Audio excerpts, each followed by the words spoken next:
নমস্কার সবাইকে, সুন্দরবন কুকিং এর আরো একটি নতুন পর্বে অনেক অনেক স্বাগত জানাই। এখন সব কাজকর্ম সেরে এবার রান্না বান্নার দিকে যাব। তো তার আগে নদী রাস্তার উপরে আসলাম, আর এখন নদীতে ভরা জোয়ার, আর জোয়ারটাও কিন্তু বাড়ছে, অনেকটাই জল উঠেছে আজকে। তো নদী দেখুন কানায় কানায় পরিপূর্ণ। নদীর এই রূপটা বেশ দেখতেও কিন্তু ভালো লাগে, কিন্তু যদি না বাঁধটা ভাঙে। আমি ওইটাই বলতে যাচ্ছি যে এটা ভালো লাগে যদি এর এই অবস্থার কারণে নদী বাঁধ কোথাও ভেঙে যায়, প্লাবিত হয়, তখন তো তার মতো জ্বালা আর নেই। তো যাই হোক, এই দৃশ্যটা আপনাদেরকেও একটু দেখালাম। আর ওয়েদার ভালোই আছে, অসুবিধা নেই, ভালো আছে, কিন্তু গুমোট গরম। আর আকাশ কিন্তু উপভোগ করতে হবে। আকাশ কিন্তু কালকে বা পরশু দিনের মতো ঝলমলে না, না মাঝে মধ্যে ওই যে নিরকি পড়া, ছায়া পড়া, মেঘাচ্ছন্ন একটা ব্যাপার আছে, এইটা দিচ্ছে। তো এর জন্য একটু ভালো লাগছে। আর বিকাল হলে পরিবেশ শান্ত হবে, ঠান্ডা হবে। তো এই দৃশ্য দেখে এবার যাব রান্নাঘরের দিকে। আর আজকে রান্না করব একেবারে বড় বড় সাইজের কই মাছ, মাঠ থেকে ধরা পাতনা জালে। তো সেই কই মাছগুলো এখন রান্না করব। কি কই মাছের কি খাবে বলো? সেটা রান্নাঘরে গিয়ে এই রৌদ্রে দাঁড়িয়ে কি খাবো? দাঁড়িয়ে রান্না বান্না নিয়ে আলোচনা করা যায় না, প্রচন্ড রৌদ্র সত্যি। তো আপনারা সঙ্গে থাকুন। কই মাছ আছে আর মাঠের আরো অন্যান্য মাছ আছে, সব মিলিয়ে মিশিয়ে এখন রান্না বান্না থাকবে। সঙ্গে থাকুন, আপনাদের ভালো লাগবে। আর এখনো যারা আমাদের চ্যানেলটি সাবস্ক্রাইব করেনি, প্লিজ চ্যানেলটি সাবস্ক্রাইব করে সবাই পাশে থাকবেন। তো সাথে থাকুন।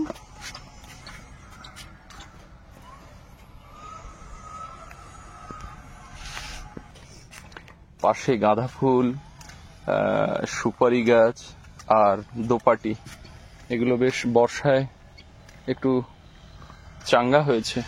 এগুলো সব আবার আগা কাটতে হবে।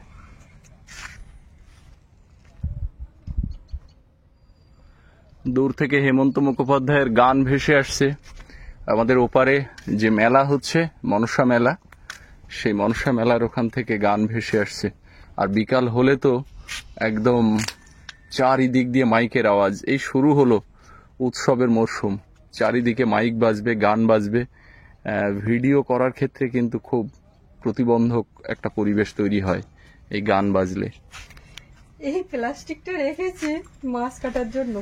আমার ঠাম্মা এসেছিল, সেই সময় ঠাম্মা এই প্লাস্টিকটা কাটিয়ে দিয়েছিল। কাটানো বলতে বলে এইটার উপরে কাটবি। তো কাটানো মানে এটার উপরে কাটবি, কাটানো মানে মাছের জন্য নির্দিষ্ট করা, সেইটা বলতে পারলাম না। বড় বর্ষা যে হয়ে গেল, সেই বর্ষার সময় জাল পাতা হয়েছিল।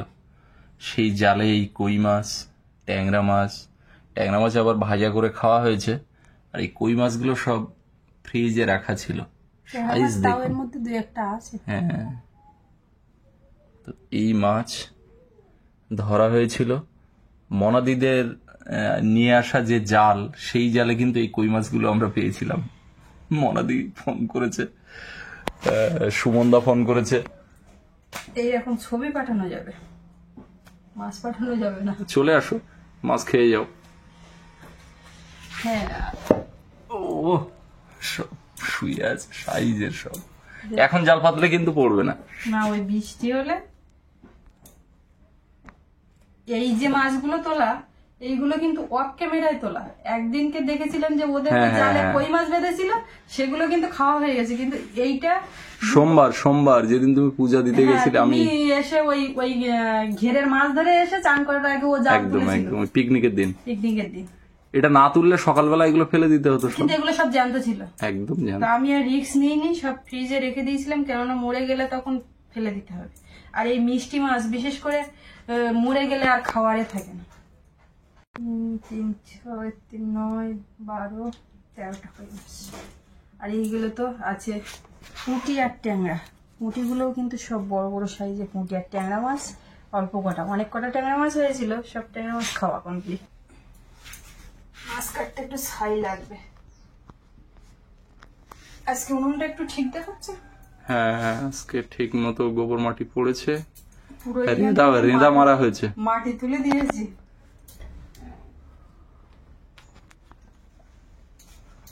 ছাই নেই, তাহলে তাড়াতাড়ি হবে। ওয়েদার কদিন পরিষ্কার দিচ্ছে, কিন্তু হাওয়া নেই, গরম লাগছে। এটা কিন্তু খুব একটা ভালো লক্ষণ না। আমাদের ওই ফ্যানের দিকে তাকাও। আর 2 দিন ওয়েদার ভালো দিয়েছে, কিন্তু এর ফিডব্যাক দেবে। কিন্তু পূজায় বৃষ্টি হয়, আগের বছর পূজা নিয়ে অত চাপ নেই, এবছরের পূজা ততটা আনন্দের হবে না, মানুষের মন ভালো নেই। গোটা কলকাতা জুড়ে সেই পূজার কোনো যে আবেগ সেটা কিন্তু এবছর নেই। পূজার সময় টময় আসলে খবরে এই যে প্যান্ডেল ট্যান্ডেল বা সবকিছুর থেকে যেরকম হয়, কেনাকাটার দিক থেকেও মানুষের অতটা বাঙালির মন ভালো নেই। আচ্ছা, তাহলে কি করবে? মাছ কিভাবে কি রান্না করবে? আমি মাছগুলো এখন কাটবো, তারপরে কি করবো বলো? তেল কই করো। হ্যাঁ, বড় কইটা আগে। এটা বাবু খাবে। হ্যাঁ, বাবু স্কুলে যাচ্ছে, এই কদিন ধরে আর দেখা হচ্ছে না আপনাদের। গতকাল আজ একটু ফাঁকা ফাঁকা, গোটা আপ্যায়ন জুড়ে একটু ফাঁকা ফাঁকা, তো আবার সব পরিপূর্ণ হয়ে যাবে। হ্যাঁ, এই বিশ্বকর্মা পূজার সময় সব একটু বাড়ি টাড়ি গেছে ছেলের একটু, আর আমরা দুজন আছি। সৌরভ স্কুলে টিউশন করে থাকছে। হ্যাঁ, এই হচ্ছে আমরা দুজন আর সৌরভ, তিনজন। এই মিলিয়ে মিশিয়ে কে কখন থাকবে, কে কখন অফ যাবে, এর মধ্যে এইভাবে চলবে। বড় মাছ একটুখানি কেটে কেটে দিই, মশলাপাতি ঢুকবে ভালো। আমার কই মাছ কাটা কিন্তু এইরকম, এর যে এখানে একটা কানকো থাকে সেটা রাখি না, কেননা ওইটা গলায় বাঁধার চান্স খুব ভীষণ ভাবে তরকারির মধ্যে যদি খুলে যায়। ছোটবেলায় দেখতাম ওই কই মাছের ব্যাপারই আসতো এই এই পূজার আগে আগে এরকম সময়, আর একটা মশলা থাকতো, সেই মশলাটা তীব্র গন্ধ, মাছ পচানো মশলা। তো ওই মশলা কই মাছ ব্যাপারী যারা, তারাই নিয়ে আসতো। ওই 100 গ্রাম 150 গ্রাম করে কেনা হতো, কিনে ওই মশলা দিলে টপাটপ কই মাছ ধরবে। আর এই চড়া রৌদ্রে ধানের ভিতরে অনেকে দেখতাম একদম আলের উপরে দাঁড়িয়ে মাঝখানে, তো আমার দিদিমা বিরাট ভাবে, হ্যাঁ, ওই মশলা দিয়ে কই মাছ মারবে। আর একটা ঘট থাকতো, ঘট। আর সকালবেলা, খুব সকালবেলা করে ওই কই মাছের ব্যাপারীরা আসবে কই মাছ কিনতে, আর সেই কই মাছ কালেকশন করে তারা আড়তে দেবে, ওখান থেকে কলকাতায় যাবে।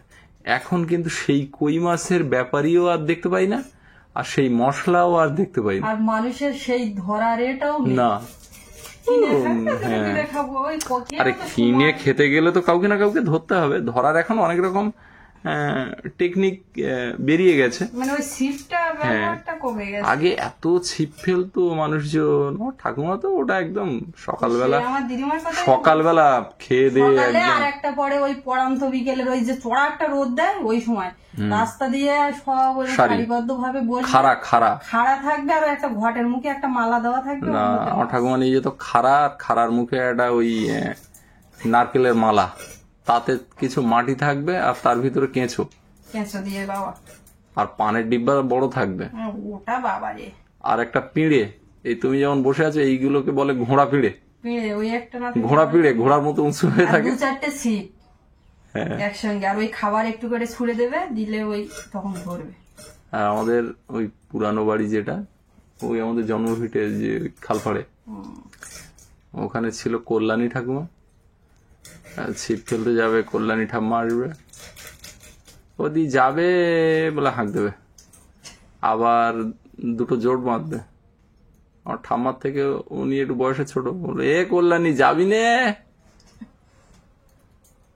বলে পান সুপারি নিয়ে ওরা যেত সব আবির খালে ছিপ ফেলতে, আবির খালে, কস্ত্র খালে, ওই বন্দুবি খালে, এইসব জায়গায় ছিপ ফেলতে যাবে। তারপর ওই সুইচ গেট, যে ওই দত্ত নদীর আগার দিকে আমাদের এখান থেকে এই ঘেরির জল যে গেট দিয়ে বেরোয়, আর যে পাখির জঙ্গলটা দেখিয়েছিল ওইখানে গেটের মুখে, না ওই গেটের মুখে জল সরার জায়গা, ওখানে এখনো টুকটাক লোক বাই খালে টালে ট্যাংরা মাছ পেতো, বড় বড় ট্যাংরা, মাগুর। আমাকে কস্তুর খালের ওই জায়গায় কজনের জাল ওই শিববাতি দেখতেলাম সোমবার দিন, আসলে কি পাচ্ছ, তা বলে ট্যাংরা মাছ বড় ইয়ে বলে। না, কস্তুর খালে মাছ ধরা নিষিদ্ধ তো, আমাদের ক্লাবের থেকে ওটা কালী পূজার জন্য লিজ দেওয়া হয় না, ফাঁকে ফাঁকে তো কেউ ধরে। মাছ কাটতে গিয়ে যা সময় লাগলো, সব কেটে ধুয়ে গুছিয়ে নিয়েছি, নিয়ে এখন এই উনুনটা জ্বালিয়ে দিচ্ছি। রুই মাছ পুঁটি মাছ কাটার সময় লাগে, একটা বড় মাছ হতো আমি তাই বলছিলাম যে আজকে যদি বড় মাছ হতো এতক্ষণ কখন কাটা হয়ে যেত, কিন্তু এই কুচো কাঁচা মাছ আর আমার হাতে যেগুলো পড়ে তো আমি সেই ফেলতে পারি না, মানে যে ছোটখাটো একেবারে শেষ পর্যন্ত। ফেলবেটা কেন, কেউ কি ফেলে ছোট হলেও? না একেবারে চুনো ভেতানি টেতানি মতন ওই যে কুচো কাঁচা চিংড়ি হলে তখন কি হয়, অনেক সময় আমি বাড়িতে দেখেছি ওই হাঁস মুরগি দিয়ে দিতে বা এ করতে, কিন্তু আমার ওইগুলো একবার শেষ অব্দি না কাটলে হয় না। তোমার হাঁস মুরগি থাকলে তো দেবে। না এখন আর নেই, যখন ছিল তখন ভরপুর ছিল।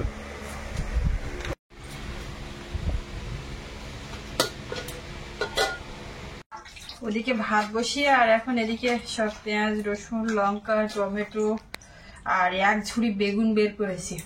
এগুলো সব রান্না করো? হ্যাঁ রান্না করলে করা যায়, লোক সংখ্যা বেশি থাকলে বেগুন সব উঠে যাবে, কিন্তু আমি কি বেগুন আলু দিয়ে একটু নোনা মাছ ঝোল দারুণ লাগে। বিকালে হাটে যাও। এখন আমি বের করেছি বেগুনের ঝুড়িটা, তার কারণ হচ্ছে ওই যে ছোট মাছগুলো আছে ট্যাংরা মাছ আর ওই পুঁটি মাছ, ওই বেগুন আলু দিয়ে আর ওই মাছ দিয়ে সঙ্গে একটু ওই কুলেখাড়া শাক দিয়ে একটু শুক্তো টাইপের হবে, কেমন হয়? দারুণ। তবে এই বেগুন সব রান্না করবো তো একটা অনুষ্ঠানের বেগুন একে তাকে করে দিচ্ছি, তারপরেও ফুরাচ্ছে না। ফুরাচ্ছে। ভাত ফুটে গেল তোমার।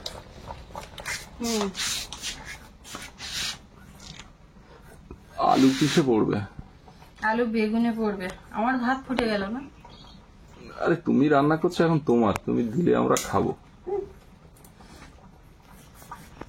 আর আলু বেগুন দিয়ে ওই শুক্তোটা, ওই ট্যাংরা মাছ পুঁটি মাছ দিয়ে শুক্তো মানে একটা তরকারি, শুক্তো মানে একটা ঝাল ছাড়া। তো ওতে কি ওই কুলেখাড়া একটু দেবে নাকি? হ্যাঁ ওই শুক্তোটা ভালো লাগে। হ্যাঁ মিষ্টি শুক্তো, ওটা তেতো লাগে না। ঠিক। আর তেল কই? তেল কই তো হবে, তেল কই খাওয়ার কথা মনে আছে সেই একবার মিস্ত্রি দাদের বাড়ি, ওইটা আমি এখনো বলতে পারি না।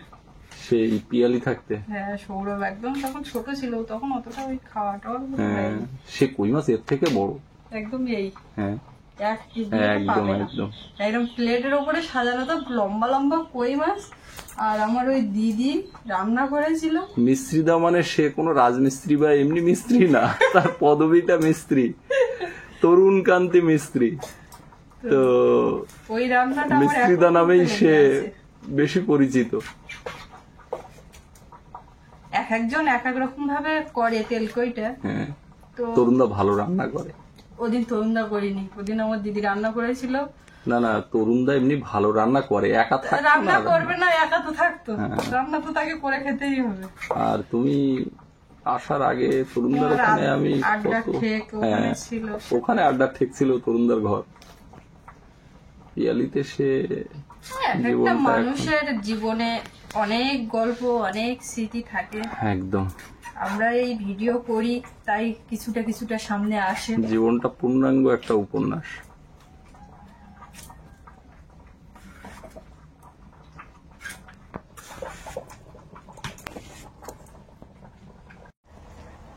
কই মাছগুলো এখন আলাদা করে তুলে নিচ্ছি, এইগুলোতে সবকিছু মশলা টশলা মাখাতে হবে।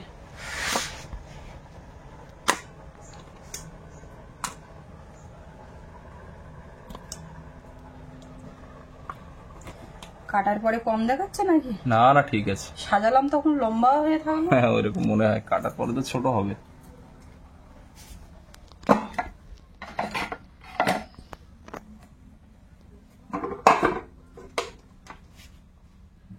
ফ্যান ঝেড়ে দিয়ে ভাতটা হয়ে গেল।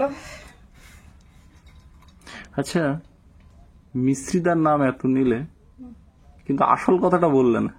আসল কথা তুমি বললে না বলে আমিও বললাম। পরে বলবো। মিস্ত্রিদা হচ্ছে মানে তরুণদা, তার বিয়েতে এসেছিলাম, তখন পিয়ালিতে থাকতাম, এবং সেটা হচ্ছে আমাদের এই দ্বীপের শেষ প্রান্তে, ওটা 11 নম্বর টিপলিঘেরি। সেখানে এসে ফাল্গুন মাসের 1 তারিখে সেখানে এসে মিসেস মন্ডলের সঙ্গে বিয়ে বাড়িতে প্রথম দেখা হয়েছিল। আমি ভাবলাম মনে হয় তুমি ভুলে টুলে গেছো, ওই জন্য কথা প্রসঙ্গে বললে না। ভুলিনি, আমি দেখলাম তুমিও চেপে যাচ্ছ ব্যাপারটা, তো ইয়ে করছো না, তো আমার আর কি দরকার আছে, থাক না বাবা, সব কথা বলবো। ওই জন্য মিস্ত্রিদা বলে যে ভাগ্যিস তুমি বিয়েতে গেছিলে বরযাত্রী। আর আমি ওই দিদি দিদি বলছি, আমার মাসির মেয়ের ননদ, হ্যাঁ, এদিক দিয়ে দিদি, তো আমি এসেছিলাম বিয়েতে। আর সে তরুণদা ছিল বন্ধু, দাদা। তুমি তো বললে যে এই গল্পটা একদিন গুছিয়ে করবো, তা সে তো তুমি আর গুছিয়ে করো না, তা আমার আর কি বলবো, সবাই জানতে একটু উৎসুক।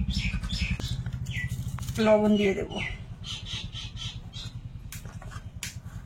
হলুদ গুঁড়ো, সামান্য একটু লঙ্কা গুঁড়ো, জিরার গুঁড়ো, জিরার গুঁড়ো, হ্যাঁ বুঝে গেছে, ধনিয়া, ব্যাস। পেঁয়াজ কুচি সব দিয়ে দেবো, কাঁচা লঙ্কা, টমেটো, রসুনগুলো সব গোটা।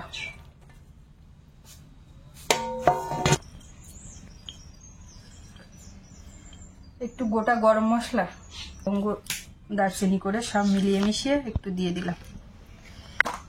তেল তেল কই? একটু গোটা জিরে। তেল কই? তেল দেখা যাবে না, ওদিকে আমার কড়াই গরম হয়ে যাচ্ছে। ও ভগবান,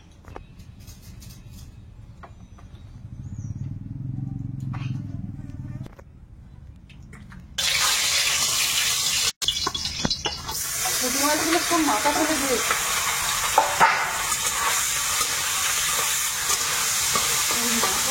সেরকম মাথা কেমন একটা মাথাটা ভেঙে যায় যদি ওই তরকারির মধ্যে। এইবারে পড়বে সর্ষের তেল।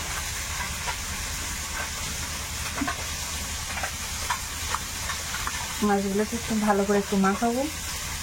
বেশি তেল দিও না তো, না স্বাস্থ্যের পক্ষে ক্ষতিকর। তেল কই খাবে? তেল খাবে না? খাবো কিন্তু কম তেল। কম তেল কই? কম তেল করে।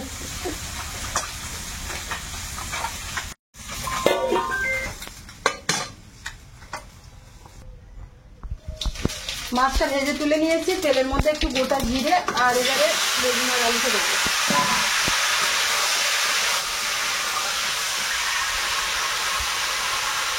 লবণ দেবো,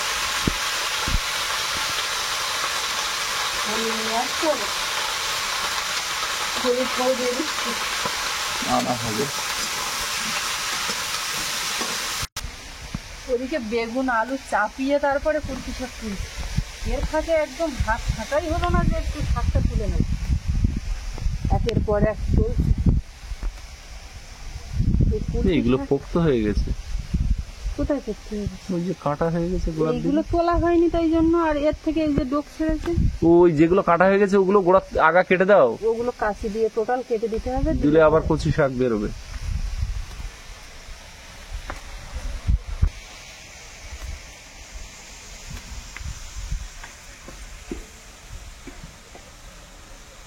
বাসা থাকবে। একদম ডাইরেক্ট গিয়ে উনুনে কড়াইতে গিয়ে পড়বে। না না, ধুতে হবে না। আরে সেই হলো, এখান থেকে ধুয়ে রেডি করে। একদম রেডি, শাক বাসা কমপ্লিট।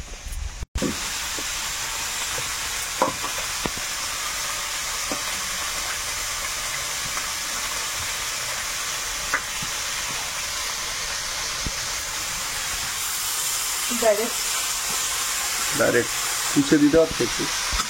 এমনি বলে যাবে, মানে কুচিয়ে কোথায় গেছো, কিন্তু আর কুচিলাম না। বেগুন আর আলুটা ভাজা হয়ে গেছে, আর সঙ্গে যে কুলপি শাক দিয়েছিলাম তার আর কিন্তু কোনো চিনি নেই, মানে গলে গেছে, নরম হয়ে গেছে। এবারে জল দেবো, একদম ভাজা ভাজা হয়ে গেছে। এটা একটা ঘন্ট তরকারি হবে।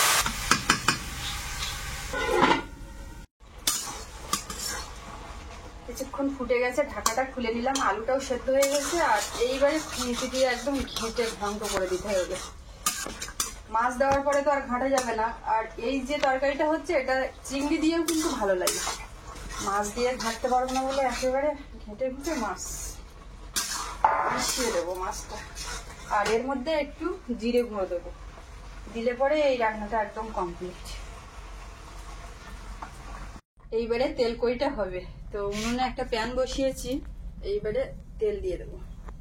মনে হচ্ছে তো ওটা কিছুই না, মনে হচ্ছে যেন উনুন কালি পড়ে থাকে যেমন সাইডে, সেরকম। তো ওটা মনে হওয়াটাই স্বাভাবিক। ওর বয়স কত বলো তো? ও অনেক বয়স। পিয়ালি ওই প্রথম গ্যাস নিয়ে এটা দিয়েছিল, গ্যাসের সঙ্গে। এটা কিন্তু ভালো কাজের। আর এরকম ফ্রাই প্যান আরো আছে নতুন, কিন্তু এই কাঠের জালে বের করে নষ্ট করতে যেন মন লাগে না।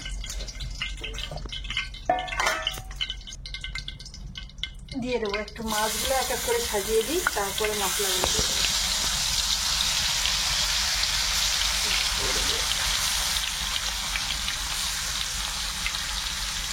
এইটা হয়ে গেলে খাওয়া দাওয়া। ভাবতে একদম গলে গিয়ে ওই মাছের সঙ্গে সব মশলা মিশে যাবে। আস্তে ধুয়ে সামান্য একটু জল। বাহ, দারুণ ঢাকনা হয়েছে, পুরো উনুনটা ঢেকে দেওয়া। এইবারে যেটা করবো, এর মধ্যে একেবারে আগুন গল গল করছে, আমি কাঠগুলো বের করে নেব। আগুন দেখো কি করি। 5 মিনিট ঢাকা দিয়ে রেখেছি, এবার ঢাকাটা খুলে একটু উল্টে দেবো।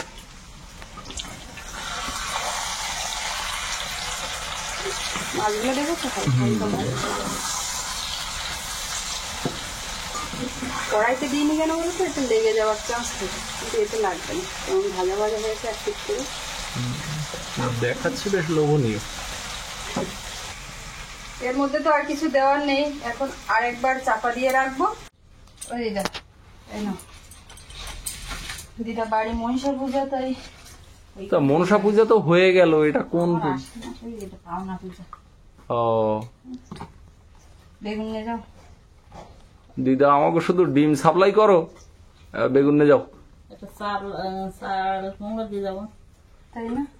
তা দিজি এখন চিংড়ি মাছ আছে, চিংড়ি মাছ আছে, চাল কুমড়ো দিয়ে যাও। আবার করে দেবো কেন? বেগুন নিয়ে যাও, আরে নাও। আর মাঝে মাঝে এসে বেগুন নিয়ে যাবা। ডিম কটা নিয়ে এসো? তাই না? বলেছি বেশি করে ডিম পাড়িয়ে বেশি করে ডিম নিয়ে আসবা। 3 জন লোক, তাই 3টে ডিম নেই। না না, নিয়ে আসছিল 7টা, আবার কেরা 4টে নিয়ে এনেছে। ঠিক আছে, বুঝতে পারি, বিশেষ করে মেয়ে কিছু খাচ্ছে না, গিয়ে আমি 7 টাকা করে দিয়ে দিতাম।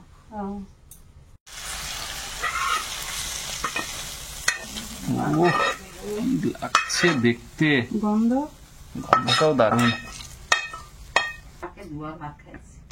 আমার বাড়ি দুটো খাও, আমার বাড়ি তেল কই। দুটো খাও, ডবল খালি অসুবিধা হয়। আজকে রান্না করে সাথে সাথে আমি খেতে বসে গেলাম, তার কারণ সৌরভ স্কুলে, আর ওকে বলছি তুমি খেয়ে নাও, বলছে না আমি এখন খাবো না, আমার খিদে পাইনি। তার কারণ ও একটু বেলায় উঠে আর বেলার দিকে পান্তা খেয়েছে, তা বলছি তুমি খেয়ে নাও। এটা মাছ তোমার রাখছি, আছে প্রচুর।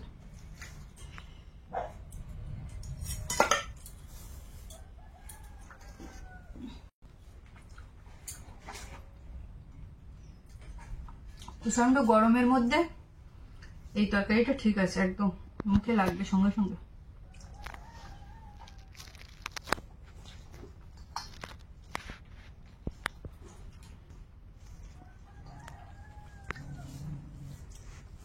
তেল কইটা একদম শুকনো শুকনো হয়ে গেছে মশলাটার সঙ্গে মেখে, আর তেলটা সাইডে সরে গেছে, দেখাচ্ছে ভালো। এখন খেয়ে দেখতে হবে কেমন। এটা যদি তুমি বসে খেয়ে বলতে, তাহলে আমি ব্যাপারটা খাবো তো, আগে আর পরে।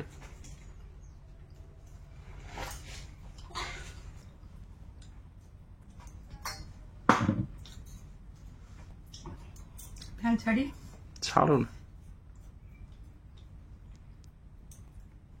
এটা একটু হালকা তেতো তো, একেবারে আঙুল চেটে পুটে খেয়ে গুছিয়ে দিচ্ছি।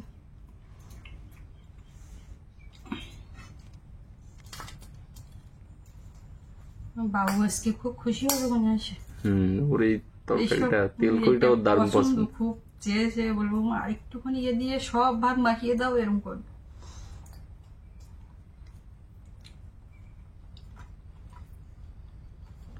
আমি জানি, জানি। সত্যি কথা, একদম কি বলবো বুঝতে কতটা পারছি না। তেল দিলে ভালো না লেগে যায়? অতটা তেল দিলে তেল কই না, এমনি একটু তেল দিতে লাগে, তবে খুব বেশি যে দিয়েছি তা না। আর এর যে একটা মশলার যে ফ্লেভারটা, এটা এই তেল কড়িটা অনেকে অনেকভাবে করে, কিন্তু আমি তো এইভাবে করি, যখনই করি টুকটাক। তো এই যে ভালো একটা লাগে গোটা তো। গরম মশলার একটা ফ্লেভার, গোটা জিরেটা পড়েছে, সব মশলা মিলেমিশে একটা আর ওই যেগুলো সব মশলাগুলো গোটা গোটা না, ওইগুলো বেটে দিলে একটা ঘন্ট টাইপের মতো হয়ে যায়, তখন আর একটা এরকম ভাব থাকে না। বড় বড় কই মাছেরও যা টেস্ট। তুমি কাঁটা দেখে খেও, হুম, কই মাছে প্রচুর কাঁটা।